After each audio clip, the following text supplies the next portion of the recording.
the Padres for a while were a team that had no plan. They couldn't get out of their own way.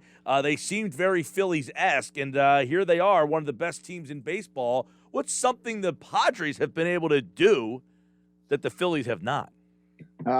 They've been able to go out and aid their young talent with good free agent signings that have created a fun and exciting blend. That's what they've been able to do. I mean, you got a guy like Fernando Tatis, and you support him with some pretty good role players and a really good starting rotation.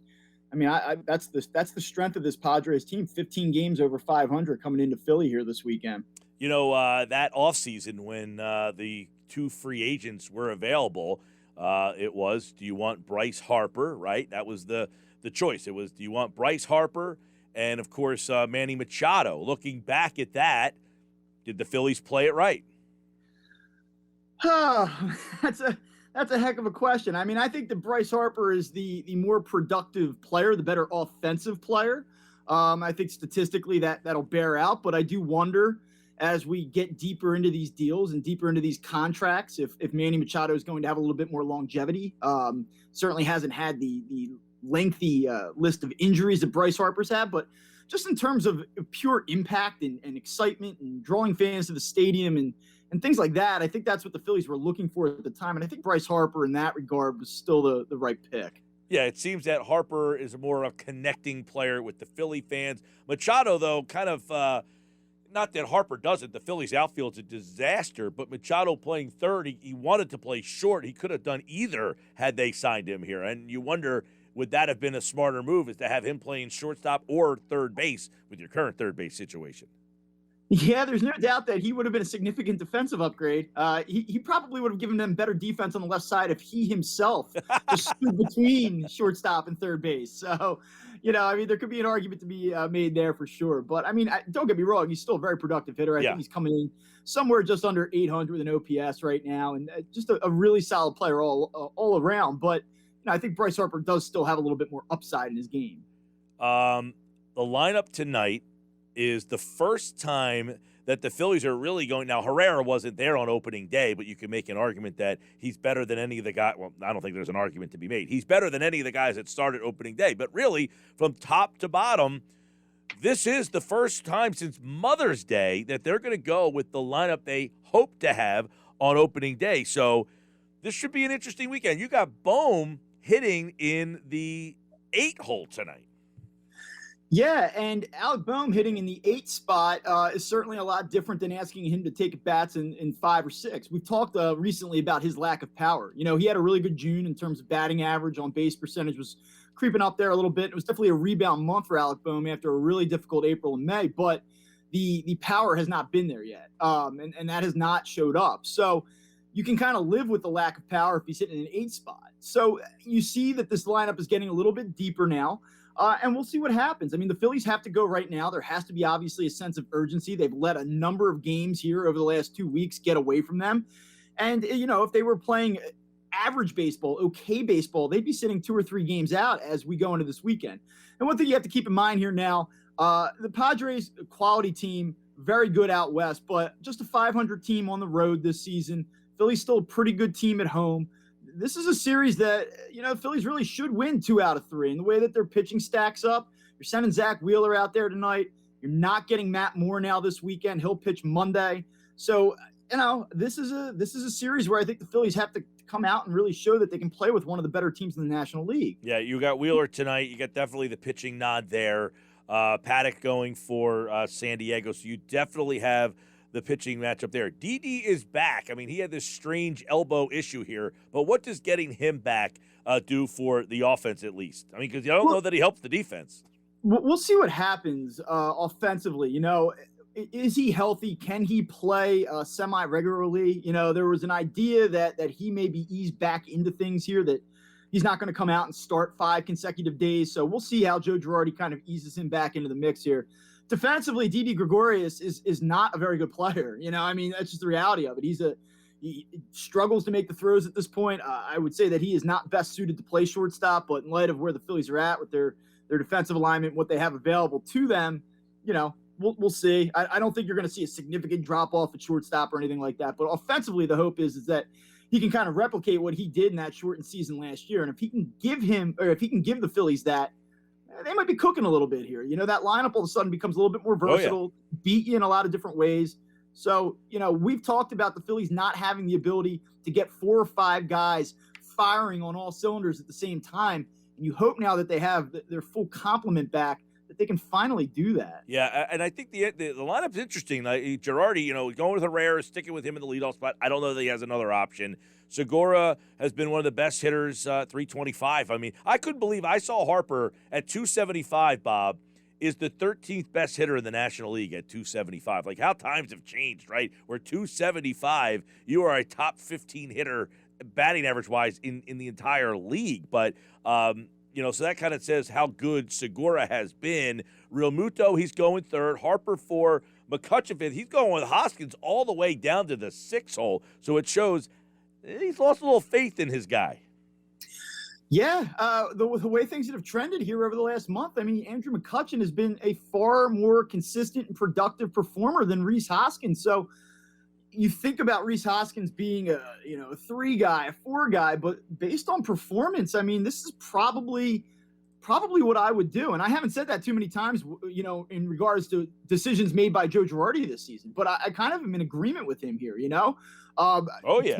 Maybe take a little bit of the pressure off of Hoskins. I think that he's certainly been feeling that a lot lately.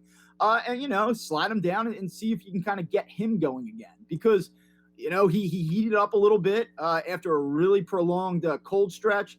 He's kind of trended back in that direction again. So you drop him down, and again, just talking about length, you can live with a guy, kind of feeling his way through things, hitting 6th or 7th, whereas when he's supposed to be your best hitter, 3rd in the lineup, I mean, that's a killer. Yeah, no doubt. I certainly I'm pretty surprised at the same time, but I think it's a good move, moving him down the lineup there, because obviously now the one thing has been, his batting average was never great, but it was always he gets on base. He's not doing that either. Yeah, that's really the big, the noticeable difference in his game to this point. Even when he was really going through it at points in 2019 and 2020, the first half of last year, really struggled. The one skill that didn't erode was the on-base skill. He could work walks. He could find his way on. I mean, the guy could hit 215, but the on-base percentage would still be sitting in the mid-300s. And he just isn't drawing walks at the same rate. I think that he's trying to do more damage. Like, I think a year ago we probably talked, and I would have told you, hey, he's the heart of the order kind of guy. He needs to be a little bit more aggressive. So I wouldn't really have any issue if those walks came down and it was being replaced by big-time power production, or maybe a little bit of an uptick in his batting average, but he's still missing a lot of hittable pitches, and those numbers just aren't quite there right now. Bob Wankel, Crossing Broad, looking at the Phillies going into the weekend. They got the Padres here. You mentioned they got some pitching matchups here. Wheeler, Eflin, Velasquez are going to be the guys that go. 4 at Chicago, 3 at Boston. Now, they gained a game in the standings last night by not playing. That's the Phillies for you. 4.5 back. This is a pretty important stretch leading into this All-Star break here, because you got 3 teams who are all playoff teams right now. So this could be a pretty defining pre-All-Star break, schedule. Absolutely. I mean, I think that the Phillies have, and one thing I'll say is, as bad as it's been, as bad as the last couple of weeks have been, I know it has not been a very entertaining product to watch, but the Phillies have the ability, based on where they're at in the standings over the next, 25, 26 days here, to validate that they are a team that can compete going down the stretch, and really maybe force this front office to think about adding to the bullpen, maybe going out and getting another starter for the back end of the rotation, and taking a shot at what's really been an underachieving and wide open division. But they have to prove it here. Things do open up a little bit after the All-Star break. The schedule softens a little bit, but they have to prove it against teams like the Padres, the Cubs. Now is the time going into the All-Star break. They've got to step on the gas. They've wasted so many opportunities and so many gifts to this point, and now they've got themselves their backs are against the wall, and they've got to go.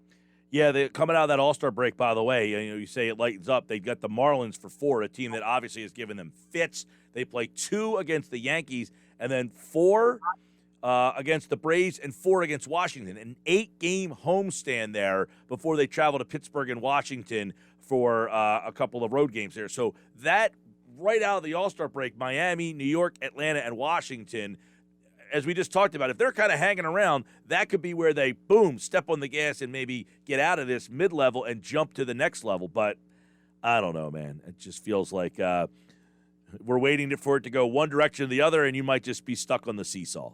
Yeah, I wouldn't be entirely surprised whatsoever if they just split those games right in half. You know, it's funny. We talk about the Braves, the Nationals, the Yankees. These are teams coming into the season. We're saying they're all going to be really good.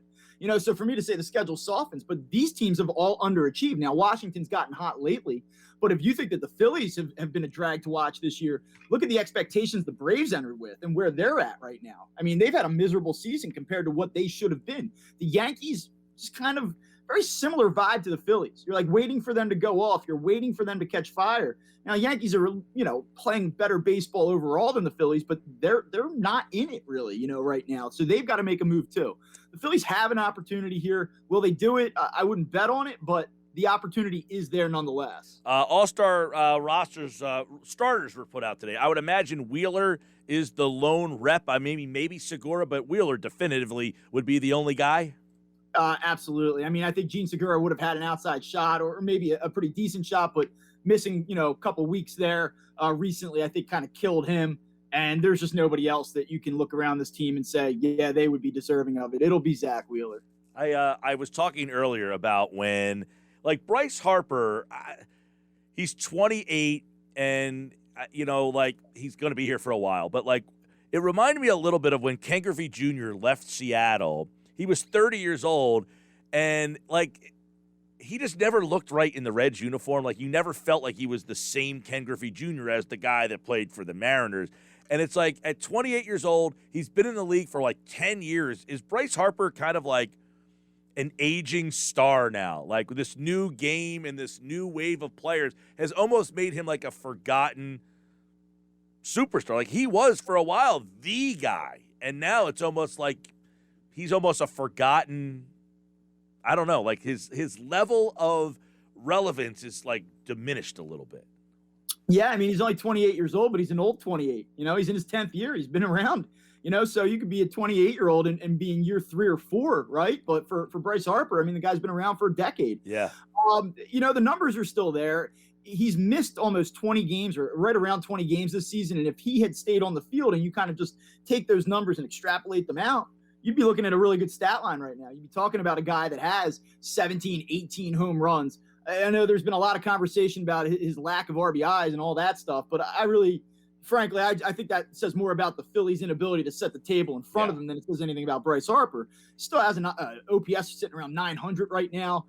OPS, I think, was like 960-something last year. Still a really good player, but the bottom line is, and the reason why he's become a little bit of an afterthought, as you mentioned, is that the team just isn't very good. I mean, ESPN, MLB Network, they want to feature the Phillies. They go into seasons early on, Sunday Night Baseball, you see the Phillies, but then they don't do anything to hold it down and stay relevant. And if they get on a run and they make a postseason run here, Bryce Harper's profile will raise again. But right now, yeah, I mean, he's an afterthought because he plays for a team that's an afterthought. Bob, if Joe Girardi needs a closer, who's the guy he calls on?